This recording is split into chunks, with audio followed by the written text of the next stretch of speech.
जो परिक्रमा लगा और लगाने के बाद जैसे मुखार बिंद पे खड़े होकर जयकारा लगा, बोलो गिरिराज महाराज की। और जो ये आवाज लगाया तो ये आवाज पहुंच गई इंद्र के पास। इंद्र के पास पहुंची तो बोले आवाज दिया कि जाओ पूरे ब्रजमंडल को बहा दो। देखते देखते ही ब्रजमंडल में बादल छा गए, घनघोर बारिश होने लगी। या सरसराहट या बिजली की चमक होने लगी। कोई ग्वाल बाल बोले लाला हम पहले बोल रहे थे कोई मुसीबत ना आ जाए।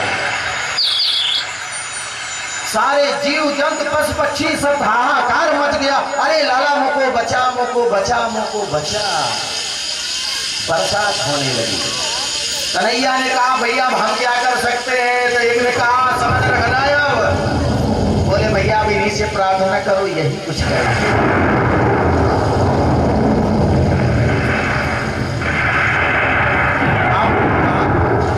बाल बालों से नहीं रहा गया। हवा का झोंका भी चला, बिजलियां तड़तड़ाई, घनघोर बारिश होने लगा। सब भीग गए, ग्वाल बाल पक्षी।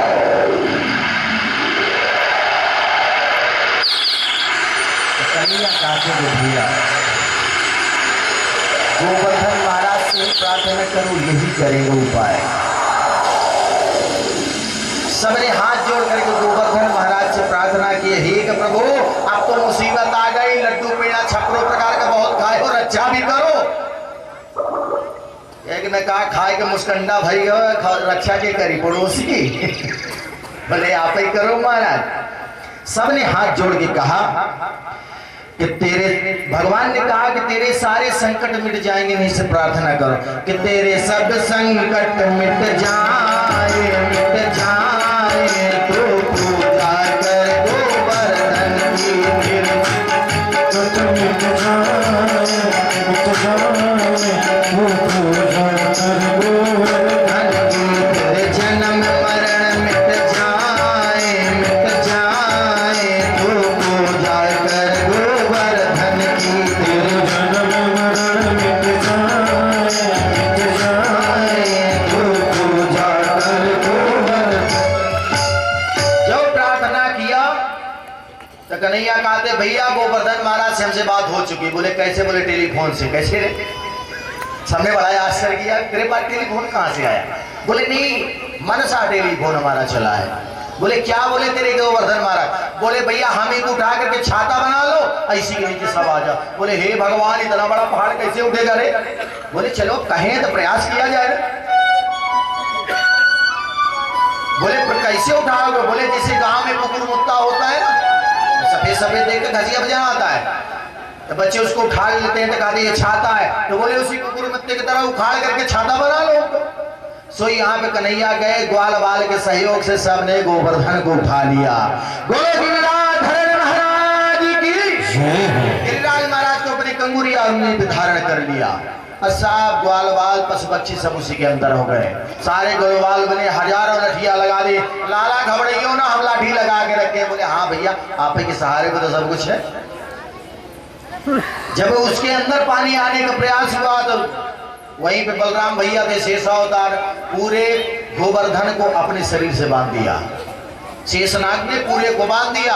अब बरसात हो रहा है तो पानी एक साइड में बह रहा है और सुदर्शन महाराज पूरे ब्रजमंडल को सुखा रहे हैं।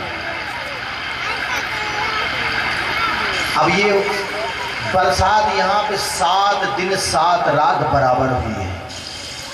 देखो 7 का बहुत बड़ा महत्व है। भागवत संहिता की कथा कितने दिन होती है दुबे जी? 7 दिन की। सप्ताह कितने दिन का होता है? 7 दिन का। हमारी आपकी उम्र कितने दिन है? 7 दिन। कन्हैया आज कितने वर्ष के हैं? 7 दिन। गोवर्धन को कितने दिन उठा के रखे? 7 दिन। 7 का बहुत बड़ा महत्व है यहाँ पे। 7 से ऊपर कोई चीज होने वाला नहीं है। इसी में सारा खेला 7 दिन में। तो बोले कि महाराज इतना जब बरसा, बाद में 7 दिन के बाद उन्होंने कहा, इंद्र ने कहा कि जाओ ब्रजमंडल बहा गया तो बंद कर दो। तब तक मेघ लौट रहे थे। बोले क्या हुआ? बोले महाराज जितना मेरे पास था सब उड़ेड़ दिया, लेकिन ब्रजमंडल सूखा का सूखा ही रहा। बड़ा आश्चर्य हुआ। तो यहाँ पे सुगाचार्य महाराज से राजा परीक्षित पूछते हैं कि गुरुदेव ये पानी गया कहाँ? बोले इसको सब अगस्त महाराज पी गए। ये ले एक आध दो लोटा 4 बाल्टी हो तो ठीक है, ये 7 दिन 7 रात का पानी पूरा अगस्त ऋषि पीट गए। बोले महाराज ये कैसे बात है? तो बोले रामायण अवतार में माता जानकी जब लौट के आई थी वन से, तो प्रतिदिन एक ब्राह्मण को भोजन कराया करती थी, तब जाके प्रसादी पाया करती थी। तो जो भी ब्राह्मण आए 2 ही फुल्का खाए उठ जाए। तो माता जानकी कहती प्रभु जो भी ब्राह्मण आता है 2 ही फुल्का खाता है चला जाता है। मेरा भी मन से तृप्ति नहीं हुई है किसी को पेट भर खिलाओ। बोले अभी ब्राह्मण से पाला नहीं पड़ा है देवी, जिस दिन पाला पड़ेगा समझ में आएगा। बोले ऐसा अवसर कब आएगा? बोले खबराओ नहीं। तो भगवान राम ने अगस्त ऋषि महाराज को सुमिरन किया कि प्रभु आकर के अपनी माता की इच्छा पूर्ण करो। सुबह सुबह अलग लगा दी, अलग निरंजन जैसे लगा। अरे आइए महाराज, अहो भाग्य से आप आए, प्रसादी पा के जाइएगा। बोलो बस माता इच्छा से उसी से आया हूँ। चौका लग गया, माता ने उसी ब्राह्मण के हिसाब से समझ के बनाया, 4 फुल्का रखा। तिरछी निगाह से भगवान राम को देखा। भगवान ने कहा कि असली रूप में आ जाओ महाराज। आज पूरी रखा, जो सब खा गए। माता ने एक बार नहीं कम से कम 10 बार आटा सानी, सब खत्म हो गए। थक गई तो माता जी कहती न जाने कैसे ब्राह्मण से आज पाला पड़ा।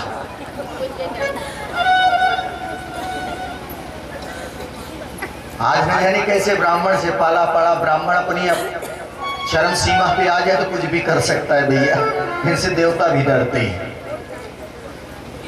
अब जो है जब थक गई तो भगवान राम से कहती कैसा ब्राह्मण आया प्रभु? बोले खिलाओ, आ तो गया है ना। बोले हाँ खिलाएंगे तो है। जब थक गई तो रिद्धि सिद्धि और गणेश जी को बुलाया। रिद्धि सिद्धि रसोई में सहयोग कर रही है, गणेश जी परोस रहे हैं। डलिया में पूरी आ रही है, अगस्त ऋषि महाराज के पत्तल में डाल रहे हैं, दहलीज नहीं डाल पा रहे पूरी साफ। इस प्रकार से अगस्त ऋषि महाराज 27 दिन तक बराबर खाते रहे, रातों दिन बराबर ये कांटी रोज रसोइया चल रहा है।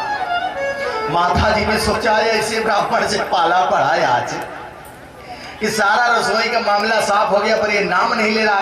तो जाकर कहती महाराज जब आधा हो जाता है तो बीच में पानी भी पीते हैं। तो अगस्त ऋषि महाराज कहते हैं मैया जब आधा हो जाएगा तो बता दूंगा। 27 दिन हो गया लेकिन अभी आधा नहीं हुआ। मैया कहती कमर तो सीधी हो गई। भगवान राम से कहती ऐसे पाला पड़ बोलते खिलाओ। अगस्त ऋषि महाराज तिरछी निगाह से देखते तक बोलते अभी चलते रहो। माता जानकी जाके कहते प्रभु अब मेरे अंदर सामर्थ्य नहीं है इनको खिलाने की। तो इशारा दिया जब तुम्हारी मैया थक गई है तब जाकर के 27 दिन से वो मूड़ी ऊपर किए ही नहीं। मूड़ी झुका ली है तो पूरी पे पूरी सब्जी जा रही है। तब जब भगवान का इशारा पाए तो मुंडी ऊपर किए तो कहते कि मैया पानी पिलाओ। मैया 1 गिलास पानी लेके आई। बोले ना इतने से काम नहीं चाहिए, इतना पूरी खाया 1 गिलास से पानी। बोले महाराज 1 गिलास के अलावा मेरे पास पानी नहीं है, आप इतने से ही काम चलाओ। 1 गिलास पानी पी ले। बोले प्रभु पूरी तो बहुत खाया लेकिन पानी? बोले प्रभु अब यहाँ तो पूर्ण नहीं हो सकता है, जब द्वापर में आऊंगा तब आपको पानी पिलाऊंगा।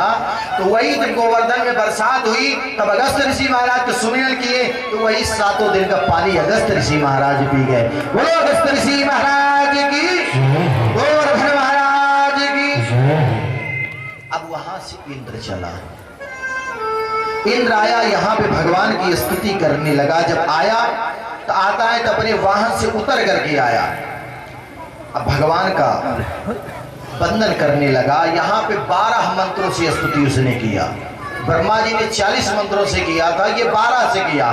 विशुद्ध सत्तम तव धाम संतम तपोमयम ध्वस्त रजस्तमस्तकम मायामयोयम गुण संप्रभावो न विद्यते गृहणानुबंधः। बोले हे दीनबंधु भगवान, हे गोवर्धनधारी, मैं आपको पहचान नहीं पाया, मेरे अपराध को क्षमा करिए, दोबारा ऐसी गलती नहीं होगी। तो भगवान ने कहा चलो कोई बात नहीं, जो किया ठीक किया, लेकिन अब दोबारा ऐसा प्रयास मत करना। तो इंद्र कहता है नहीं प्रभु, हम ब्रजमंडल में ही रहेंगे, अब यहाँ से कहीं नहीं जाएंगे। लता बना दो, गुल्म बना दो, मिट्टी बना दो, कोई कीट पतंगा ही बना दो, लेकिन रहूंगा ब्रज में। बोले नहीं, आप अपने स्थान पे ही रह करके मेरा भजन करो। हम पहचान गए कि परब्रह्म है। कहते हैं कि अगर मन में आस्था नहीं है तो बिहारी जी के मंदिर भी जाएंगे तो भगवान का दर्शन नहीं होगा। कभी भी देवस्थ स्थान पे जाइए, अगर ये होगा कि मैं पिकनिक के लिए जा रहा हूं, तो पिकनिक के उद्देश्य से जाएंगे तो केवल टूटी टूटी नालियां, टूटा झोपड़ी ही मिलेगा आपको, भगवान का दर्शन नहीं मिलेगा। जब आस्था से दर्शन करने के लिए जाएंगे तो उनका दर्शन मिलेगा आपको।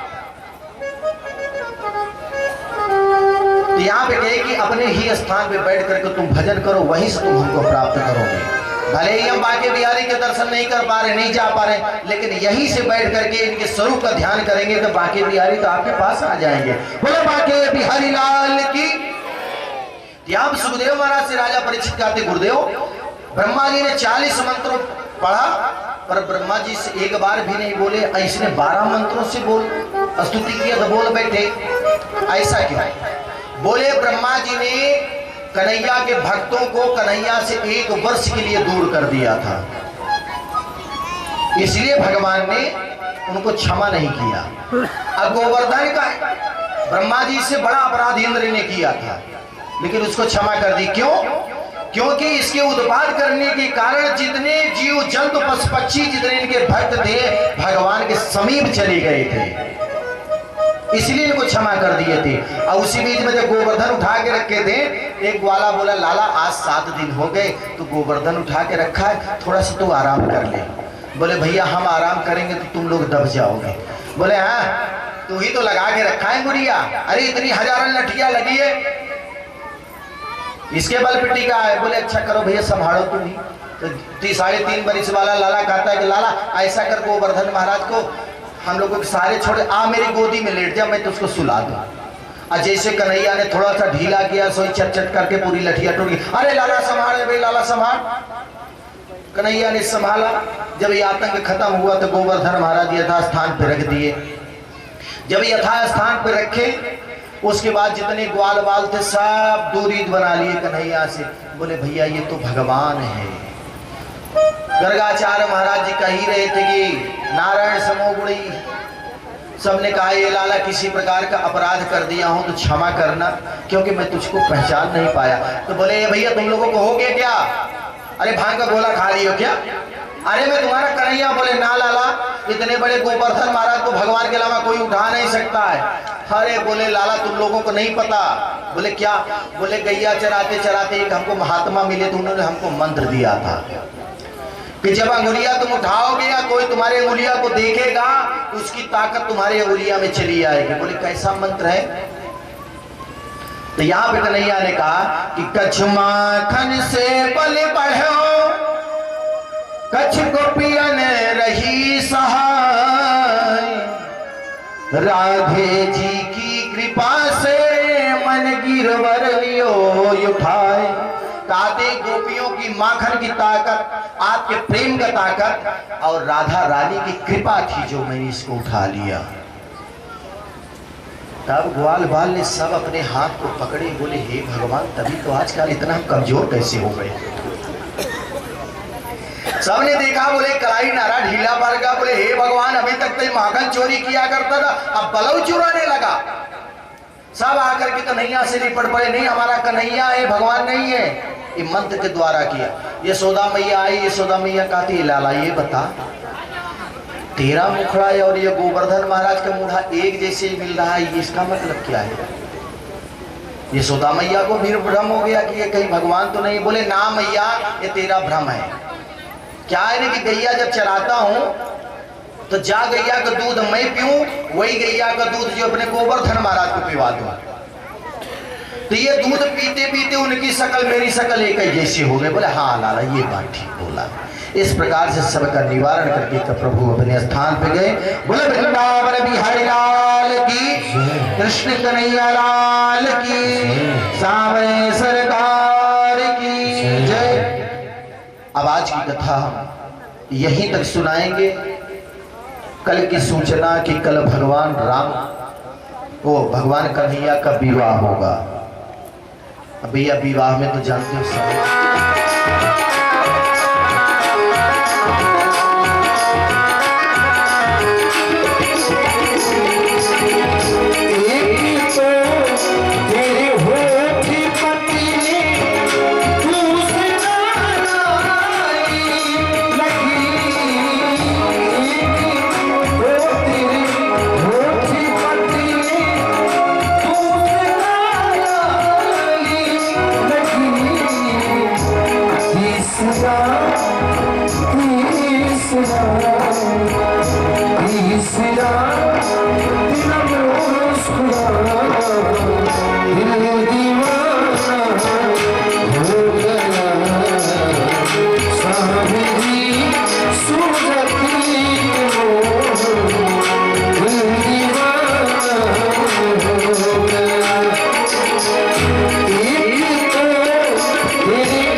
दिल दीवाना हो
ही नहीं रहेंगे तो मैं क्या करूंगा रह करके।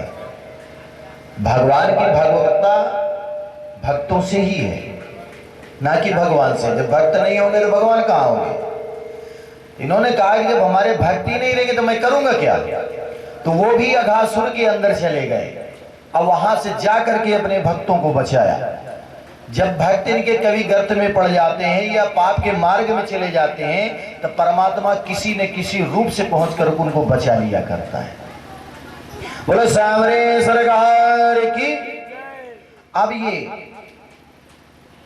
इंद्र को भी बड़ा अभिमान था कि हम अगर पानी गिराएंगे तो पानी गिरेगा, अन्यथा पानी गिर ही नहीं सकता है। जो कि करता धरता तो केवल विधाता है। ये तो सब निमित्त मात्र बने, मालिक तो एक है, करता धरता तो बहुत होते हैं। कहने का तात्पर्य कर्मा अनुसार फल सबको प्राप्त होता है। बरसात होती है, रात में हम आप सोए हुए होते हैं लेकिन बरसात होकर चली जाती है। सुबह होते देखो हुए बरसात हो गई। तो भगवान की कृपा कब किसके ऊपर हो जाए ये किसी को जाना नहीं है। भगवान को कब कृपा करनी है वो कृपा करके अपना काम करके चले जाएंगे। हमको आपको खुद ही नहीं पता होता है। जिस प्रकार से हम आप ट्रेन पे सफर करते हैं तो यदि ऊपर वाले सीट में बैठे तो कोई मांगने आता है तो ऊपर वाला ने नीचे को थमा देगा, भैया उसको दे दो। भिखारी ने ले लिया, जो देगा उसी को मालूम है कि भैया ने दिया, लेकिन देने वाला ऊपर वाला ने दिया। उसी प्रकार से परमात्मा भी किसी न किसी रूप का माध्यम बना दिया करता है। देने वाला वही है। रहीमदास जी जब दान किया करते थे तो अपने सिर को नीचे कर लिया करते थे। तो सब भक्त उनसे पूछते थे कि महाराज जी आप जो है अपना सिर नीचे क्यों कर लेते हैं। तो बोले कोई बात नहीं भैया, ठीक है जो है। बोले नहीं बताइए प्रभु। कई दिन बीत गया, एक दिन नहीं माने तो बताने लगे कि देनहार कोई और है, देवत है दिन रैन, लोग भरम मुंह पे करे याते नीचे नैन। कहते देनहार कोई और है, दिलाता कोई और है, माध्यम हमको बना के रखा है। लोग भरम यही करते हैं कि रहीमदास जी देते हैं। रहीमदास जी कहते हैं कि भैया मैं कुछ नहीं देता हूं, दिलाने वाला जो दिला रहा है उसको दे रहा हूं, माध्यम केवल बनाया है। तो ये भी संपदा जो है हमारी आपकी नहीं है, तो विधाता का दिया हुआ है। जो माध्यम से भेजा, जिस कार्य के लिए भेजा उस कार्य को कुशलता से निभाओ। कोई रंगमंच पे जाते हैं कार्य करने के लिए, कोई भगवान की लीला करने के लिए, तो सबको मालूम होता है भैया हम यही हैं। लेकिन उसको ये होता है कि नहीं हम ये अभिनय कर रहे हैं। जो जितना बढ़िया अभिनय करेगा उसका नाम भी होगा, इनाम भी मिलेगा। परमात्मा भी उसी प्रकार से हम आपको रंगमंच पे भेजा है, हम आप जैसे कार्य बढ़िया करेंगे वैसे इनाम हमको देगा, वो भक्ति रूपी वो इनाम हमको मिलता रहेगा। बोल वृंदावन बिहारी लाल की। आगे चल करके इंद्र अपने राज्य को गया। एक बार कन्हैया गैया चराते चराते काफी दूर चले गए। दोपहर का बेला था, उनको बड़ी तेज से भूख लगी। अपने ग्वाल बाल से कहते कि भैया आगे कुछ ब्राह्मण देवता यज्ञ कर रहे हैं, जाओ वहां से कुछ खाने के लिए ले आओ। अब कन्हैया ने कोई बात बोल दिया तो वो तो ना कर नहीं सकते, उनके सखा चल दिए। कुछ दूर पे ब्राह्मण लोग यज्ञ कर रहे थे। जब ये ग्वाल बाल पहुंचे वहां पे कहते ब्राह्मण देवता से राम राम किया। महाराज जी राम राम। सही ब्राह्मण देवता कितने अभिमानी ठहरे कि राम राम स्वीकार ही न किए। उन्होंने सोचा अरे राम राम, ये 4 महीना से स्नान नहीं किया, हमारे मंडप में घुस आए। छुआछूत का भेद भी यहाँ परमात्मा बता रहे हैं कि ब्राह्मण देवताओं का ये अभिमान था कि स्नान नहीं किया, ये मंडप में चला आया, अशुद्ध कर देगा। राम राम स्वीकार ही न किए, खाने पीने की तो दूर की बात ठहरी। थोड़ी देर तक खड़े रहे, उसके बाद कहते हमारे कन्हैया आए हुए हैं, उनको बड़ी तेज से भूख लगी है, महाराज कुछ खाने के लिए दे दो। तो ब्राह्मण देवता तो यज्ञ में सोचे कि अगर बोल दूंगा तो यज्ञ मेरा खंडित होगा, डांट के भगा दिया इशारे में ही। अब वो ग्वाला सब लौट के कन्हैया के पास जो आए तो कन्हैया कहते भैया ले आए कुछ। अब क्रोधित तो थे ही, मिला था नहीं, धूप में गए हुए थे। तो कन्हैया से कहते अंगार खा ले। बोले भैया काहे लिए बिगड़े? बोले इतना तेज धूप में भेजा, अब ब्राह्मण देवता के पास भेज दिया, ब्राह्मण देवता ने हमारे राम राम भी स्वीकार न किया। कन्हैया कहते भैया तुम बड़े भोले हो। अरे ब्राह्मण देवता के पास क्यों गए? ब्राह्मण पत्नियां थी उनके पास जाते, ये तो मैया है, बड़ी दयालु है, ये कृपा करे उनके पास जाओ। बोले हम नहीं जाएंगे। अब बोले नहीं एक बार और चले जाओ। सब ग्वाला गए। अब इस बार जा रहे हैं तो सब ब्राह्मण देवता सोचे एक बार मना किया फिर ये चले आए। इस बार ग्वाला ने ब्राह्मणों की तरफ देखा ही नहीं, सीधे उनके कुटिया में पहुंच गया जहां उनकी पत्नियां थी। सोई बोले हे राम अब यहां से उठ नहीं सकता हूं, ये तो हमारे सीधे घर में चले गए। ब्राह्मणी को प्रणाम किया तो मैया कन्हैया आए हुए हैं, बड़ी तेज से उनको भूख लगी, कुछ खाने के लिए दे। तब ब्राह्मणी ने कहा कि लल्ला खाने को तो इस समय कुछ नहीं है, थोड़ा समय अगर दे दो तो मैं बना दूं। पिताजी को दया आए नहीं आए, लेकिन मैया जो होती लल्ला को देखी उसको दया तुरंत आ जाए। मातृत्व जो है वो बढ़ाता है। मैया भेदभाव नहीं मानती है। अभी 2-4 हजार रुपया का सूट बूट अगर बाबूजी पहने रहे, अगर बच्चा जमीन पे गिर पड़े तो दूर से कहेंगे उठ जा उठ जा उठ जा अपनी मैया के पास। वो ये नहीं करेंगे उनका पूछ दे, ये होगा कि अगर उसको उठाएंगे धूल लगी है तो मेरे कपड़े में लग जाएगा। लेकिन मैया के पास जाएंगे, चाहे करोड़ की साड़ी पहनी हो, तुरंत अपना पल्लू उठा करके उसका मुंह पोंछ देगी। ये है मातृत्व। मैया से बड़ा दयालु कौन है? अब थोड़ी देर में जितनी ब्राह्मणी थी, कोई कुछ बना रहा था, कोई कुछ बना रहा था, जैसे कल 56 प्रकार बना था, इसी प्रकार से देखते देखते 10-15 मिनट 20 मिनट के अंदर सारा भोजन तैयार। अब ग्वाला कहते देव मैया लेके जाओ, तो कहते कि लल्ला अगर तुम कहो तो हम भी चल दे साथ में। तो बोले हाँ मैया तुम चल दो तो ज्यादा बढ़िया होगा। अब वो ब्राह्मणी वहां से चल दी। जब दरवाजे पे आ रहे तो सोच रही कहीं मेरे पतिदेव मना ना कर दें। तो पतिदेव के सामने पल्लू ऐसे कर लिया, पतिदेव इधर है तो अपना पल्लू आंचल जो है ऐसे लगा लिया कि पतिदेव देख न पाए, उनके तरफ नजर ही नहीं कर रहे हैं। अब पतिदेव बैठे हवन करने के लिए यज्ञ मंडप में, तो वही से कहते तो ब्राह्मणी इधर देखकर कहते ठीक है अब बैठे रहो, हम आ रहे हैं। अभी उनकी तरफ देखा नहीं, नजर से नजर मिल जाएगी तो मजबूरी ही रुकना पड़ेगा। हूं कर रहे हो, इशारा दे रही आप बैठे रहो, पूजा करो, मैं आ रहे हैं। जितनी ब्राह्मणी थी सब चली गई साथ में।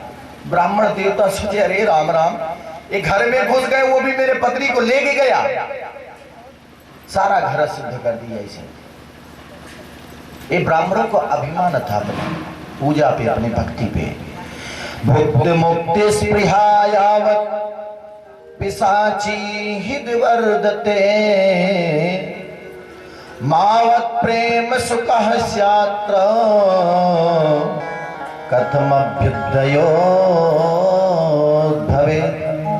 नारद भक्ति सूत्र में ये बताया गया कि इनको जब अभिमान था, कहते हैं कि भक्ति के बदले अगर कुछ भगवान से मांगा जाए तो वो भक्ति कैसी, वो तो हुआ व्यापार। 10 रुपया लिया किसी दुकान से, 1 किलो शक्कर खरीद के लाया, तो हमारा और दुकानदार का व्यवहार कैसा भैया? उसने लिया तो दिया। निस्वार्थ भाव से भक्ति जहां पे होती है, परमात्मा वहीं पे अपने आप को समर्पित कर देता है। मांगने पर भी जो भक्त ना मांगे, जैसे भगवान कार्य कुछ मांग लो, उस पे भी अगर भगवान से नहीं मांगता है तो भगवान कहते जब तुझको कुछ नहीं है चाहिए तो मैं अपने आप को ही तुझको समर्पित करता हूं। प्रेम में व्यापार नहीं होता, भक्ति में व्यापार नहीं होता। 1 लोटा जल चढ़ाया तो उसके बदले हमको कुछ मिले। असोई पूजा करने के लिए जाते तो पहले घर से सोच रखे हैं ये मान्यता मानी है, गट्ठी लगा के आनी है, नारियल फोड़ना है। भक्ति तो निस्वार्थ भाव को होना चाहिए, बाकी तो फल तो मिलेगा। कर्मणः जायते जन्तु कर्मणैव विलीयते। जैसा जो कर्म करेगा उसका फल मिलेगा, मांगो अथवा ना मांगो। अब बात ये आती है कि मांगो या ना मांगो मिल जाएगा, तो कुछ लोग यही कहते हैं भैया बिना रोए दूध भी नहीं मिलता है, लेकिन परमात्मा के पास तब बिना रोए भी मिलता है। ये भक्त जो है दिखावे में नहीं रोता है, अंतरात्मा से रोता है परमात्मा की प्राप्ति के लिए। जब परमात्मा के लिए वो तड़प होगी तभी ये दर्शन देगा, ये छलिया इसे दर्शन देने वाला नहीं है। अब वो ब्राह्मणी वहां से लेके गई, कन्हैया के पास जब पहुंची तो यहां पे कहा गया गृहिणी धर्म। गृहिणियों का यही धर्म होता है, कोई याचक आ गया भूखा है तो उनको भोजन जरूर पवाओ। कोई भिखारी आ गया भीख मांग लेते, गृहस्थ आश्रम का धर्म होता है उसको दो, भूखे प्यासे को पानी पिलाओ। ना गृहम गृहमेस्याहो गृहिणी गृहमुच्यते। घर को गृहिणी कहा गया है, गृहिणी को ही घर कहा गया है। चाहे जितना सुंदर घर हो, गृहिणी अगर चाह ली तो बिगाड़ के रख देगी। घर कितना भी बेकार हो, गृहिणी चाह लेगी तो उसको स्वर्ग बना देगी। ये इनके हाथ में हुआ करता है। एक बड़ा ही सुंदर स्वभाव माताओं को होता है कि कोई भी चीज करेंगी तो उसमें एक गांव में कहते कुर्चा, 10 रुपया है तो 90 रुपया में काम चला लेंगे, 1 रुपया बचा के रख देंगे। एक गृहस्थ आश्रम का ये धर्म होता है। जैसे आटा निकालती है रोटी बनाने के लिए ना, थाली में या परात में निकालती है तो 2-4 चुटकी मैया अलगे निकाल के रख देगी। एक डिब्बे में या घड़े में इकट्ठा होता जाएगा। इमरजेंसी में अगर आटा नहीं पीस पाया या नहीं आ पाया है तो जो 2 चुटकी प्रतिदिन निकालते हैं तो महीना में 120 चुटकी हो गया। 2 चुटकी सुबह 2 शाम निकाला, 5 किलो आटा में 2 चुटकी निकाल लिया तो जना मालूम नहीं पड़ेगा, लेकिन इमरजेंसी में वो काम करेगा 10-5 आदमी उसमें खा सकते हैं। ये पहले की माताओं को बड़ा ये स्वभाव हुआ करता, जरूर निकालते थे। आप तो चक्की से आटा आया बना फिर शाम को खरीद लिए। बरकत इससे कहाँ होने वाली है? चाहे जितना करो तो नहीं, इकट्ठा रखो उसको। तो गृहस्थ बनाना इनके हाथ में, हम आप नहीं बना सकते हैं, ये माताओं का ही है। अब माताएं लेके वहां पे गई तो कन्हैया ने देखा तो बड़ा स्वागत किया कि आइए मैया। जैसे कन्हैया कहते हैं मैया खोलो, बड़ी तेज से भूख लगी है, तो कहती कि लाला अगर कहो तो हम ही खिला दे। बोले हाँ मैया तुम ही खिला दो। वो माताएं कन्हैया को अपने गोदी में बैठाल करके और प्रसादी पवाने लगी। प्रसादी पा लिए तो उसके बाद कहते कि ऐसा करो माता कि तुम अपने घर अब जाओ। तो बोलते हैं कि लाला अब हम घर नहीं जाएंगे। बोले क्यों? बोले बिना पति की आज्ञा से मैं आई हूं, अब इस बार घर जाऊंगे तो हमको घर में घुसने नहीं देंगे। तो कन्हैया कहते कि मैया तुम घर जाओ, जितना तुमसे प्रेम पहले नहीं करते थे उससे ज्यादा अब तुमसे प्रेम करेंगे ये। अब ये चल दिए। श्याम हिरण्य परिधिम वनमाध्यम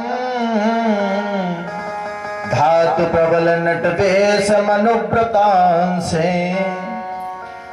यहां पे स्वागत किया, स्वागतम वो महाभागा अस्यताम करवाम किम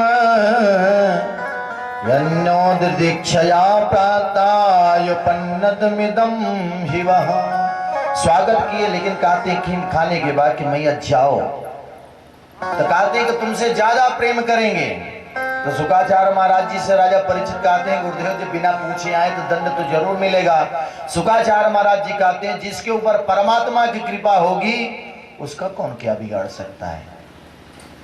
कि जा पर कृपा राम की होई, जा पर कृपा राम की होई, जा पर कृपा राम की होई, जा पर कृपा राम की होई, तार पर कृपा करहि सब कोई, तार पर कृपा करहि सब कोई, तार पर कृपा राम की होई, तार पर कृपा राम की होई, तार पर कृपा राम की होई, तार पर कृपा राम की होई, तार पर कृपा करहि सब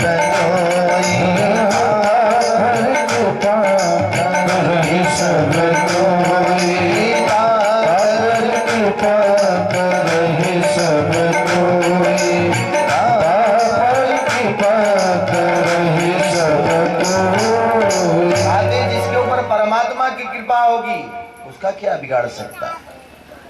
मैया जब वहां से लौट के अपनी कुटिया में आती हैं, सारे ब्राह्मण देवता गेट पे खड़े हैं। देवी आपका स्वागत है, धिक्कार है ऐसे जन्म को जो कि दरवाजे पे परमात्मा का संदेश आया, मैं अभिमान बस पहचान न सका। और तुम्हारे ऊपर तो परमात्मा ने ऐसी कृपा किया कि तुम दर्शन पाए। कितने वर्षों से मैं तप कर रहा हूं, यज्ञ कर रहा हूं, अनुष्ठान कर रहा हूं उसी पर ब्रह्म को प्राप्त करने के लिए, लेकिन अहोभाग्य, धिक्कार है इसे जीवन को। लेकिन तुमने तो मातृत्व भाव से केवल परमात्मा को प्राप्त कर लिया। धिक जन्मनस्त्रिविध विद्याम धिक बहुजताम धिक कुलम धिक क्रियादाक्षम विमुखाये तथोच्छजे। हमारे जन्म को धिक्कार है, हमारे जीवन को धिक्कार है गोविंद, हम विमुख हो गए। ऐसे मन में भाव जागृत हुआ उन लोगों को। अपनी पत्नियों का बड़ा स्वागत किए, सब अपने घर में गई, बड़ी प्रसन्नता से रहने लगी। इस प्रकार से भगवान का समय व्यतीत होता गया। एक दिन क्या हुआ, भगवान सोचने लगे कि जिस कारण से गोपियों ने यहाँ ब्रजमंडल में आकर के जन्म ली हैं, आज उनको आनंदित भी हमको करना है, वह रसास्वादन भी कराना है। शरद पूर्णिमा की रात्रि आई। शरद पूर्णिमा की रात्रि को खीर बनाया जाता है, जिन लोगों को मालूम होगा। खीर बना करके चांद के रोशनी में उसको रखते हैं, तो कहते हैं अमृत तुल्य, अमृत की वर्षा उस दिन होती है। वो शरद पूर्णिमा की रात्रि आई, उसी में परमात्मा कहते कि आज अपनी गोपियों को सबको बुलाना है, बुला करके आज इनको आनंदित हमको करना है। अब गोपियां तो सब अपने अपने कार्य में लगी हुई हैं। शरद पूर्णिमा की रात्रि में भगवान श्याम सुंदर ने आज बांसुरी का निनाद किया। जो बांसुरी का निनाद किया तो बांसुरी की आवाज दो प्रकार की निकलती है। एक तो सबको सुनाई पड़ता है कि परमात्मा जैसे प्रतिदिन बजाते हैं वैसे प्रभु बजा रहे हैं, एक आवाज ये निकल रही है, जो रास में जाने की योग्य है उन्हीं के कान में पड़ती है, कन्हैया बुला रहे हैं। तो जो गोपियां योग्य है कि रास में ये आने योग्य है, उनके कान में आवाज पड़ती है, कन्हैया बुला रहे हैं बांसुरी के माध्यम से। एक गोपी अपने बच्चे को दूध पिला रही थी। उसी समय कन्हैया की जैसे बांसुरी की आवाज पड़ी, सोई बच्चे को जमीन पर रखा, तुरंत वहां से निकल पड़ी। एक गोपी जो है गैया धोने के लिए गई थी, मटकी वहीं फेंका, वो भी निकल गई। एक गोपी श्रृंगार कर रही थी, जो आंख में काजल लगाने को उंगली उठाई, आंख में लगा लूं, आंख बांसुरी की आवाज उठी, उसने ओठ में लगा के चली गई, काजल ओठ में लगा लिया, वहां से वो भगी। एक गोपी अपने पतिदेव को भोजन करा रही थी, सो जैसे बांसुरी की आवाज आई, अब उसका बांसुरी पर निगाह लगा, कन्हैया बुला रहे हैं। पतिदेव ने कहा, देवी रोटी देओ। सो लोई हाथ में रखी तो वही पकड़ा दी। उसने सोचा, रे बाबरी ये क्या लोई पकड़ा दी, ओहो लोई पकड़ा दी। बोले हाँ। तो जो तावा पे उस पे हुरसे पे बेल के रखी थी उसको पकड़ा दी, कच्ची रोटी। अरे बोली बाबरी रोटी मांग रहे, कच्ची रोटी थोड़ा नहीं। तो जो तावा पे रखता था आधा कच्चा आधा पक्का, उसको पकड़ा दिया। अब ध्यान तो लगाओ कन्हैया के ऊपर। तो पतिदेव ने झल्ला कहा, बाबरी तेरा मन यहाँ नहीं लगा है क्या, कहीं और लगा है? बोले हाँ मेरा मन कन्हैया पे लगा, सोई बेलना हुरसा वहीं फेंका, वो भी चल गई। अब एक गोपी अपने पतिदेव का चरण दबा रही थी, सेवा कर रही थी। जैसे बांसुरी की आवाज कान में पड़ती है, तुरंत जाने के लिए वो तैयार है। तो पतिदेव ने हाथ पकड़ लिया, हे देवी पक्का है? वो छलिया ने बांसुरी बजाया, उसकी आवाज से तू जा रही है? बोले हाँ स्वामी, आवाज तुलसी के, मैं उसी के पास जा रही हूँ। बोले आज तुझको नहीं जाना है। बोले स्वामी आज छोड़ दीजिए, अकल चाहे हमको मत जाने दीजिएगा, लेकिन आज हमको जाने दीजिए, आज मैं रुक नहीं सकती यहाँ पे। अब बार बार कह रहे हैं लेकिन वो मान नहीं रही है। दरवाजे में ताला लगा दिया, अब कहां जा पाएगी? बहुत प्रार्थना करने के बाद जब वो गोपी नहीं मानी, तो गोपी कहती क्या है अपने पति से कि हे पतिदेव, आप तो यह संसारी पति हैं, सबका पति तो वही है। आपको यदि मोह है, इस शरीर से मोह है, आत्मा से मोह नहीं है, या आत्मा से प्रेम नहीं है। हमको तो आत्मा से प्रेम अपने कन्हैया से है। तो हे पतिदेव आप हमारे शरीर में शहद लगा लीजिए और इसको चाटिए, हमको इसकी आवश्यकता नहीं है।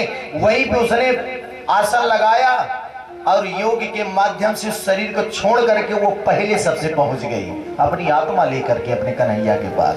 बोले वृंदावन बिहारी लाल की। सारी ब्रजमंडल की गोपियां जो है पहुंच गई वहां निधि वन में। आज भी ब्रज में आप जाइएगा तो निधि वन है।